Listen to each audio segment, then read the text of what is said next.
الحمد لله رب العالمين حمدا يوافي نعمه ويكافئ مزيده. يا ربنا لك الحمد كما ينبغي لجلال وجهك ولعظيم سلطانك. اللهم فصل وسلم وزد وبارك على سيدنا محمد وعلى آله وصحبه أجمعين إلى يوم الدين. اللهم صل على سيدنا محمد وعلى آله وصحبه وسلم تسليما، صلاة تفتح لنا أبواب الرضا والتيسير وتغلق بها أبواب الشر والتعسير. أنت مولانا فنعم المولى ونعم النصير. ئازیزان و خۆشەویستان، مسلمانان، ئیمانداران، سەلامی خوای گەورەتان لەسەر بێت.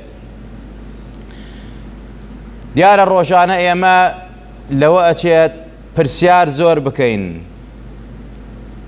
هەم لە دینی هەم لە دنیا.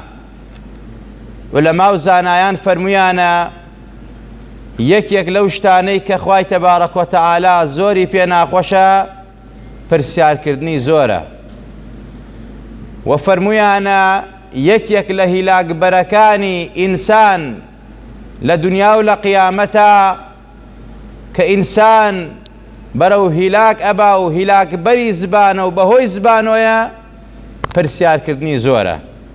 بۆیە پێغەمبەری ئازیز و خۆشەویستمانە فەرمێت: إن الله كره لكم ثلاثة: القيل والقال وإضاعة المال وكثرة السؤال.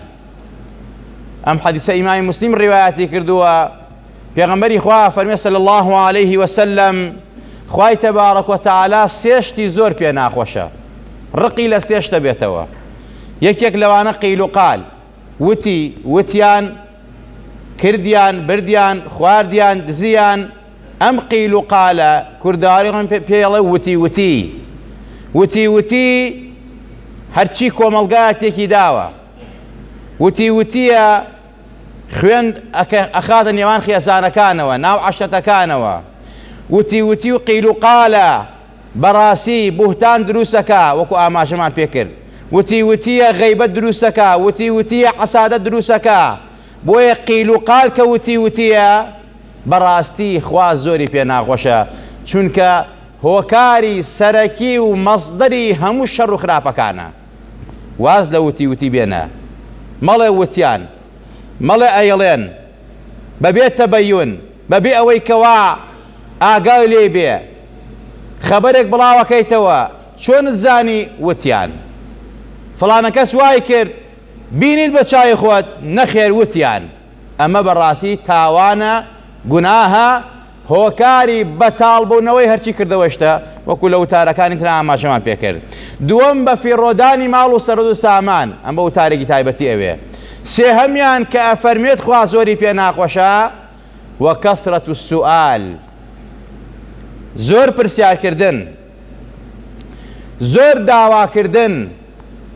جا عولەما و زانایان لە شەرحی حەدیثا فەرموویانە بەڕاستی هەر کەسێک ئەم حەدیثە جێبەجێ بکە لە حەیاتی خۆی و خانەوادە و ماڵ و منداڵیە، تەمەنی پڕبەرەکەتە بێت، تەمەنی خۆی ئەپارێزێت، ماڵ و ئەملاکی ئەپارێزێت. بەڕاستی لە هەموو شەڕ و ئاشوبێک بە دوورە بێت. کەسێک کە واز لە قیل و قال بێنێ، کەسێ ماڵی خۆی بە فیڕۆ نەدا، کەسێ زۆر پرسیار نەکا و بێدەنگ بێ، کە ئاماژەمان پێکرد ئەسڵمت و میفتاح النەجات. بۆیە عولەما فەرموویانە یەکێک لەو سوئالانەی، تەبعەن سوئال ئەکرێ بە چەند بەشێکەوە، سوئالی شەرعی بە پێی پێویست بۆ زانینی خۆت، ئەمە واجبی سەرشاندە. فەسئەلوا ئەهلە الذیکری ئین کونتم لا تعلمون. خوا فەرمێ پرسیار لە زانایان بکەن ئەگەر نەتزانی. ئەگەر زانی وە پرسیارەکەی. تۆ زانی کابرا ناوی زەیدە، ئیتر بۆڵێ زەید ناو چییە؟ تۆ ئەزانی پێنج فەرزە پێنج فەرزە، بۆ پرسیاری غەیرە مەعقولەکەی؟ بەڕاستی شتێک کە نەتزانی پرسیاری لەبارەوە بکە. واجبیشە پرسیاری لەبارەوە ئەگەر نەتزانی، بەڵام ئەگەر بزانی بەڕاستی ئەوە ئەڕۆتە قاڵبی ئەو بەشانەوە کەوا ئێستا ئاماژەی پێەکەین. یەکێک لەو شتانە، یەکێک لەو پرسیارانەی کەوا بەڕاستی لە ئیسلامە حرام کراوە و نابێ پرسیاری لەبارەوە بکرێ، چونکە بەڕاستی بەرەو وێرانیت ئەبا بەرەو تێکدان دەبا بەرەو عاقیبە شەڕی و نەکبەتی و بەدبەختی دەبا سوئالکردنە لەبارەی خواوە. پێغەمبەری خوا فەرمێ صلی الله عليه وسلم بیرکەنەوە لە مەخلوقاتی خوا، بەڵام بیر لە خوا مەکەنەوە، چونکە ئەوانەی کەوا زۆر بیر ئەکەنەوە و زۆر پرسیارەکەن لە نەفسی خۆیان یا لە چواردەوری خۆیان، ئەگاتە ڕادەیەک ئەڵێ ئەدونیا خوا دروستی کردووە، ئەگاتەوە ئەیکێ خوای دروست کردووە نەعوذ بالله. بۆیە پێغەمبەری خوا هەر کاتێک ئەو وەسوەسەتان بۆ دروست بوو، ئەو پرسیارانتان لا دروست بوو، ئێوە وەکو ئیمانداری ڕاستەقینە ئەعوذ بالله من الشیطان الرجیم کەن سێ جار سێت بکەن لای چەپتانە و سوورەتی ئیخلاص بکەن قل هو الله أحد الله الصمد لم يلد ولم يولد ولم يكن له كفوا أحد. ئەم پرسیارە یا لەبارەی زات و صفەتی خواوە یا لەبارەی کەیفیەتی خواوە. بۆیە عولەما ئاياتی صفات لە قورئانە کە وارد بووە، مەسەلەی ئیستیوا، مەسەلەی یەدوڵڵاه، مەسەلەی وەجه، ئەمانە کە لە قورئانە وارد بووە، بەڵام عولەما و زانایان فەرموویانە ئامەنا به کەما ئونزیلە، ئیمانمان پێ دیوەکو چۆن دابەزیوە، ئیتر خوا ناشوبهێنین بڵێن وەکو ئینسان دەستی هەیە، وەکو ئینسان قاچی هەیە، وەکو ئینسان چاوی هەیە. ئەو ئاەتانەی کە وارد بووە لە قورئانە ئاماژەی پێکراوە کە یەدوڵڵاهی فەوقە ئەیدیکم یا كل من عليها فان ويبقى وجه ربك ذو الجلال والإكرام، يعني مسألة استواء. لإمام مالك يعني برس استواء شيء، فالاستواء معلوم والكيفية مجهول والسؤال عنه بدعة. فمن استواء معلومة بالراسي معنى استواء ومعنى، بلام استواء خواه من نازانين شوانا نازانين نابي برسائي لبارو بكين، برساكتين لباري وإيمان من باستواء هيا، إيمان من بذات خواه هيا، بلام نابي والله خواه دانشتو لسا عرش، نابي والله خواه لآسمانا وهو معكم أينما كنتم. كوات السؤال كردن لباري خواه وذات وصفتي خواه وعلماء أهل السنة وجماعات فرميانا بدعي قبيحة وإنسان برو كفر با، إنسان برو با كتشبيه بكا براسي، إنسان برو با كتجسيم بكا، يعني خواه بشبهين بإنسان. وبويا علماء فرميانا من شبه الله بالإنسان فقد كفر وحبط عمله. أو إنسان بشبهين أو خواه بشبهين بخوا أو خواه بشبهين بإنسان وبراسي كافر أبي عملكاني بطالبته. تو نازاني خواه شونا نرمى شلا رقا لەکوێ دانیشتووە دانیشتنی چۆنە دەستی قاچی، چونکە تۆ بڵێ خوا دەستی هەیە لە قورئانە چەند جارێک باسی ئەیدی کراوە، بڵێ خوا چاوی هەیە، خوا چەند چاوی هەیە، ئەبێت تۆ مەسەلەی. بۆیە عولەما فەرمانە پرسیارکردن لەو زات و سیفەتانەی پەروەردگارەوە حرامە و جائز نییە، ئەهلی عیلم لێی تێگەیە. بۆیە خوای فەرموویەتی ئەوەی کەوا دوای ئەوانە ئەکەوێت و لە ناو ئەوە مناسا بڵاوی ئەکاتەوە کە ئەمڕۆ بڵاویان کردەوە بەتان ناو گەنجانە، ئەوە دڵیان نەخۆشە و دڵیان خوا بە نەخۆشی ناوردە و زەیغ و خواروقیەتی تایە. ئەفەرمێت لەبارەی ئاياتی متشابهاتەوە کە خوای تەبارەک دای بەزاند و ئاياتی محکەمات ئاياتی متشابهات.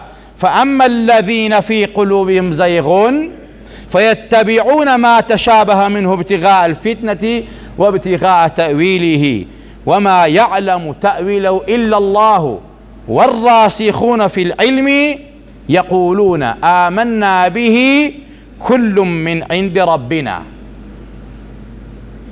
خوا فرميت أوي كوا خواروكيتي لدڵیا هەیە، ئەوەی کەوا بەڕاستی دڵی نەخۆشە، ئەوە دوایە ئاياتی متشابهاتانە ئەکەون بۆ تەئویلات و بۆ تەفسیرات و ئەمانە لە مقابلی چیا بۆ فیتنە بنێنە ناو مسلمانانە.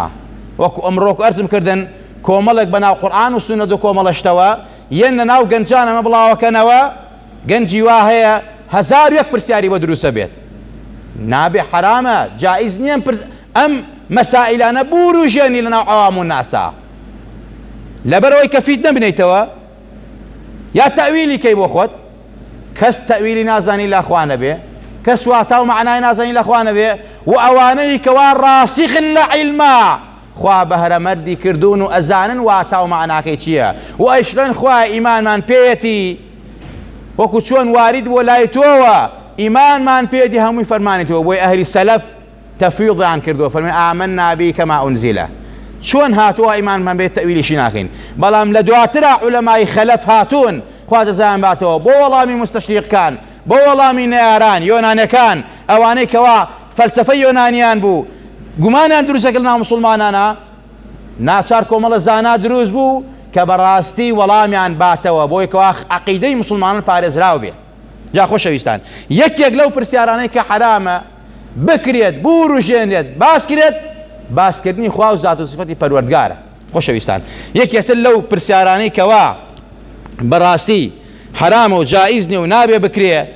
پرسیار گەلێک کە سوودی تیا نییە بۆ موسڵمانان مای ئاژاوە فیتنەیە لەناو زانایانە شتەکە حەسم بووە مەسئلەی دەستنوێژ لە ئافرەتەش یان ناشێ فاتیحا ڕاوە مردوو یان ناڕوا قورئان ڕاوە مردوو یان ناڕوا یا مەسئلەی زیارەی سەر قەبران دروستە یا دروست نییە ئەمە بەڕاستی ئەمڕۆ کۆمەڵێک فێر بوون کردویانەوە بنێشتە خۆشەی دەمیان ئەمە پێویست ناکات لەناو عولەما جمهوری زانایان ئەفەرمون فاتیحا ڕاوە مردوو لەولا زانایان دەفەرمون ناڕوا ئەمە ڕەعە لەناو زانای ئەدەبی خیلاف بووە مادەم زۆرینەی زانانە فەرمی ئەڕایتە تۆ بۆیە زانا خەڵکی لەسەر کافرەکەی بۆ مەسەلەی خەڵکی لەسەر تەکفیرەکەی تەنفیقەکەی مبتەدیعەکەی ئەمە تاوانە کەواتە پرسیارێک مای فیتنە بێت کردنی لەناو موسڵمانانە بێتە مای ئاژاوە فیتنە حرام و جائیز نییە پرسیارکردن لە هەواڵی خەڵکی ڕووداوی خەڵکی یعنی بەڕاستی کە بێهودەن وەکو ئەمڕۆ زۆر نەما گیرمان خواردۆ بەدەستیوە ئەوە چی ڕوویدا سیاست تەداخلاتی سیاست پرسیارکردن ئەمە بێتە مایەی دڵ ناڕەحەتیمان کات کوشتنمان کاتی زێڕینمان کە لە ذکر و خوا یادی خوا غافڵە بین بەڕاستی خۆمان مەشغوڵکەین بە سیاست و درۆدە لەسە و کێ چی کرد و کێ بردی و کێ خواردی و یا چی ڕوویدا و چی ئەمانە هەمووی بە تایبەت ئەم پرسیارانە ئەمڕۆ لەناو خەڵکیا زۆرە ئەمەش ئەبێتە هۆکاری ئەوەی کەوا تۆ کاتی زێڕینی خۆت بکوژی ئەو کاتەی کەوا بمریت پەشیمان ئەبیتەوە لەسەر ئەوەی کە سوبحان الله و لا ئیلاهە ئیلا و سڵاوات زیاترتیانەدا خۆشەویستان یەکێتر لەو پرسیارانەی ئەوەی کەوا بەڕاستی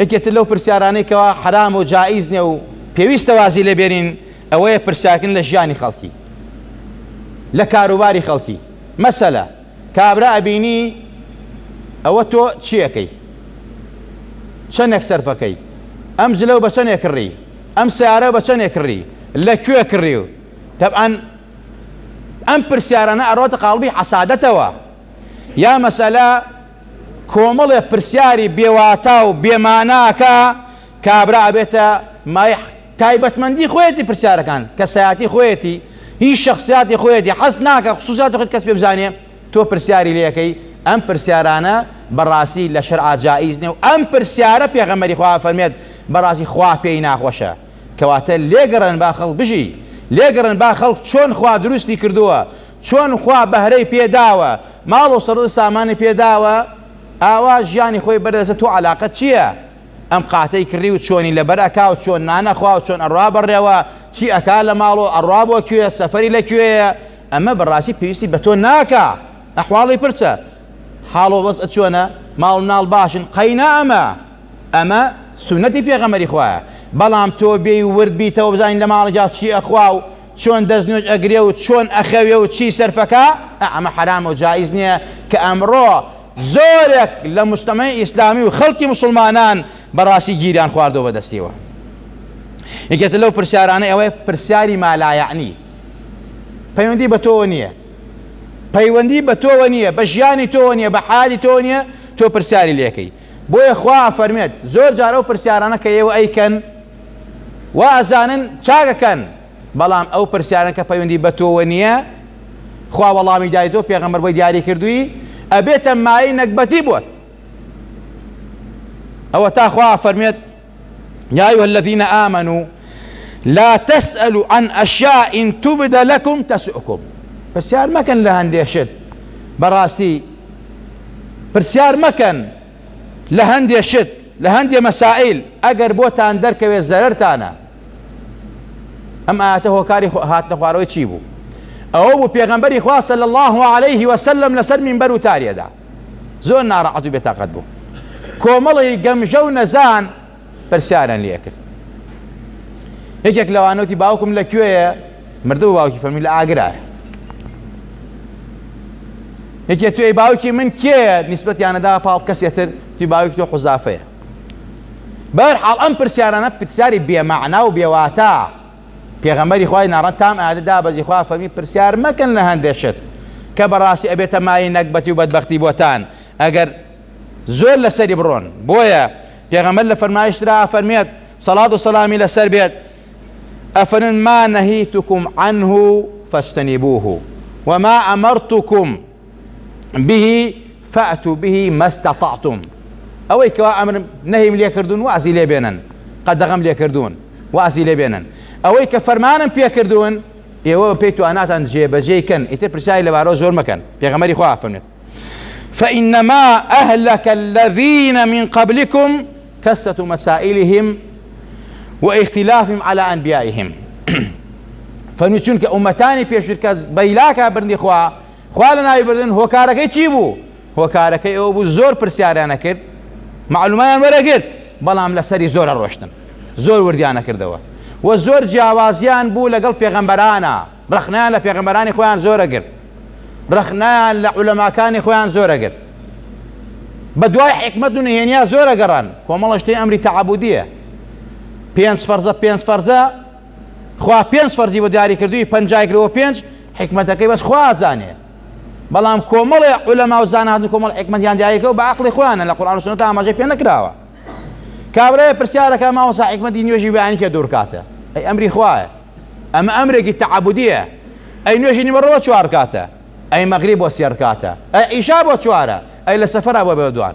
ئەم پرسیارانە پرسیاری غەیرە معقولن بەڕاستی، ئینسان بەرەو خراپە بە. خۆشەویستان بۆیە پێغەمبەری خوا فەرمێت زۆری پرسیارکردنی ئومەتانی بە هیلاکە برد. خوا باسی قەومی حەزەتی موسامان بۆکە، خوا فەرمی مانگا سەر بڕن، پرسیاران لە خوا زۆر کرد لە پێ حەزەتی موسا. مانگاکە چۆن بێ؟ ڕەنگی ئاوا بێ. ئەی مانگاکە مانگای کێڵگە بێ یا مانگای شیردان بێ، هەتا گەشتنەوە خوای تەبارەکە بۆی دیاریکردن هەر ئەمریکا بێ سەری بڕن. حەزەتی ئیسا قەومەکەی داوای مائیدە و سفرەیەکیان لێ کرد بۆی هێنان، بەڵام دواتر کە ئیمانیان پێنێنا خوای تەبارەکە هەمویان غەزەبی لە هەمویان کرد. کەواتە ئەو ئومەتانە بە هیلاکا چون هۆکارەکەی چی بوو؟ هۆکارەکەی زۆر پرسیارکردن بوو. پرسیار بکە لە سنووری خۆتا، پرسیار بکە پەیوەندی بە خۆتەوە بێ، پرسیار مەکە لە خەڵکی کە خصوصیاتی خۆیەتی، پرسیارە مەکە مای فیتنە و ئاژاوی ناو موسڵمان ناو خەڵکی بێت، ناو عەشەد و تیرەکان بێ، ناو عایلە و خێزانەکان بێ. کەواتە بۆیە بەڕاستی پێغەمبەری نازدارمان ئەفەرمێت خوا زۆری پێ ناخۆشە قیل و قال و لە ناوبردنی ماڵ و سەرد و سامانی خۆت و بەفیڕۆی دەی لەگەڵ پرسیاری زۆرا. خۆشەویستان یەکێک لە هیلاکبەرەکانی زبان پرسیارکردنە و ئەمڕۆی زۆری نەمان گیرمان خواردەوە بەدەستیوە بەهۆی پرسیارەکانمانەوە زۆر کەسمان ناڕەحەت کردووە، بەهۆی پرسیارەکانمانەوە زۆر جار ئاژاوەمان ناوەتەوە، بەهۆی پرسیارەکانەوە زۆر جار کارمان لەسەر خۆمان قورس کردووە. خوای لە هەموو لایەکمان ڕازی بی، خوای لە هەموو لایەکمان خۆش بی، خوای عاقبەتمان بەخێر بێڕی، خوای ئەسبابمان پارێزراو بکەی، خوای تێمان گەینە لە دینەکەی خۆت، شارەزامان کەی لە سونەتی پێغەمبەرەکەت. یا ڕەبی خوای لە ڕەبازی پێغەمبەرەکەت و ئەسحابی پێغەمبەر و ساڵحین و پیاوچاکان نامان نەدەی. یا ڕەبی خوای گیان زبانمان وا لێ بکەی تەڕیکەی بە زیکر و بە یادی خۆتەوە، نەک بە غەیبەت و بە بوهتان و بە قیل و قال و وتی و پرسیاری نامەعقول و پرسیاری زۆرەوە. یا ڕەبی خوای گیان نەدەپاڕێنەوە لە گوناهی خۆمان و باوکو دایکمان خۆش بە، عاقیبەتی خۆمان و خانەوادە و ماڵۆمدانمان بەخێر بگێڕە، عاقیبەتی پیرەکانمان بەخێر بگێڕە، هیدایەتی گەنجە جوانەکانمان بە.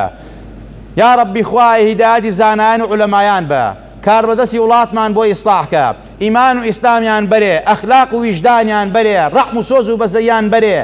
ئەگەر قابیلن، ئەگەر قابیل نین، زاڵمن، ستەمکارن، قوتمانە بڕن، نانمانە بڕن، وڵاتمان ئەفرۆشن، مەقاشی دەستی بێگانن، دوژمنی میلەتی خۆیانن. یا ڕەبی خوای ژێر و ژووریان کەی، یا ڕەبی خوای لیان قبوڵ نەکەی، یا ڕەبی خوای یان نەدەپاڕێنەوە، کوردستانمان پڕ لە ئەمن و ئەمان کەی، کوردستانمان باشتر و چاکترکەی یا ڕەبی خوایە خێر و بەرەکەت بڕژێنی بەسەرمانە بەسەر عالەمی ئیسلامیە کانی و کارێزەکانمان بۆ بتەقێنە ئەم بارانە بکەیتە ڕەحمەت بۆمان بکەیتە مای ڕزق و ڕۆزی بۆمان خێر و خۆشی بۆمان پەروەردگارە لە قەهر و غەزەب و تووڕەبوونی خۆت پارێزراومان کە یا ڕەبی خوایە لێت ئەپاڕێینەوە بە ئیسمی عەسەمی خۆت لەبەر خاتری خاترداران دە پێغەمبەران و سالیحان و پیاو چاکانت خوایە ئەم نەخۆشیەمان لەسەر هەڵگرە خوایە لەسەر هەموو جیهان هەڵیگرە لەسەر هەموو ئینسانەت هەڵیگرە کوردستانمان پارێزراوکە لێی یا ڕەبی خوایە گیان کوردستان و جیهانی ئیسلامی و هەموو سەر ئەرز پارێزراوکە لێی ئەوەی تووشی بۆ خوایە شیفای بی ئەوەی پێی مردووە خوایە پلەی شەیدی پێبەرە لە موسڵمانان ئیمانداران ئەوەی یا ڕەبی خوایە سەلامەت بۆ خوایە سەلامەتتریکەی پارێزراوتریکەی هەموو لایەکمان پارێزراوکەی ئیسلاحی حاڵی خۆمان و خانەوادە ماڵنداڵمان بکەی یا ڕەبی خوایە گیان ئەوانەی داوای دوعای خێران لێکردوین ئەگەر منداڵیان نیە خوایە منداڵی ساڵحان بەرێ ئەگەر ئەهانە و ساڵح نیە خوایە هی ئەوانوشی ئەمەی ساڵحکەی یا ڕەبی خوایە ئەوەی کەوا هەیەتی و مەفقودە و دیار نیە خوایە بەیگیان شادکەیتەوە یا ڕەبی خوایە ئەوەی فەقیرە هەژارە نەدارە منکوبە داماوە بێڕسقە خوایە دەرگای ڕزق و ڕۆزی لێ بکەرەوە خوایە قەرزەکانی بۆ بژێرە یا ڕەبی خوایە ئەوەی کە نەخۆشە و داوای دوعای خێری لە ئێمە کردووە خوایە لێت ئەپارێنەوە شیفای ئاژ و پەلیان بۆ بنێرە زەلیلی سەر جێگایان مەکە بە تایبەت لە گەڕەکە نەخۆشێک داوای دوعای خێری لێ کردوین داوای کردووە مسلمانان دوعای بۆ بکەن یا ڕەبی خوایە شیفای ئاژ و پەلەی بۆ بنێرە یا ڕەبی خوایە زەلیلی سەر جێگای مەکە یا ڕەبی خوایە لێت ئەپارێنەوە شیفای حەقی لای تۆیە هەر تۆ شافیت پەروەردگارە شیفای ئەویش و تەواوی نەخۆشەکانی هەموو لایەکمان بی نەخۆشی خەستەخانەکانمان شیفای دڵ و دەروونی هەموو لایەکمان بی بە ئیمانەوەمان ژێنە بە ئیمانەوەمان برنە بە ئیمان و زندومان کەرەوە یا ڕەبی خوا عاقبەتمان بەخێر بێڕە لەسەر پردی سیراتە وەک بەرق بپەڕینەوە لە ڕۆژی قیامەتە لە ژێر بەیداخی لا إله إلا الله ومحمد رسول الله عشرمان كي پروردگارا يا ربي خواهيان لسر چیمەنەکانی بەشت و حوزی کەوسەر و سێبەری عەرشی خۆتا پەروەردگارا حەشرمان کەیت لەگەڵەوە پێغەمبەر نازدارە بانگمان بکە و دەرمان نەکا بە دەستی مبارەی خۆی ئاوی کەوسەرمان باتێ لە توینەتوی نەکبەتی دنیا و قیامەت ڕزگارمان بێ آمين آمين أقول قولي هذا واستغفر الله لي ولكم ولسائر المسلمين الحمد لله ثم الحمد لله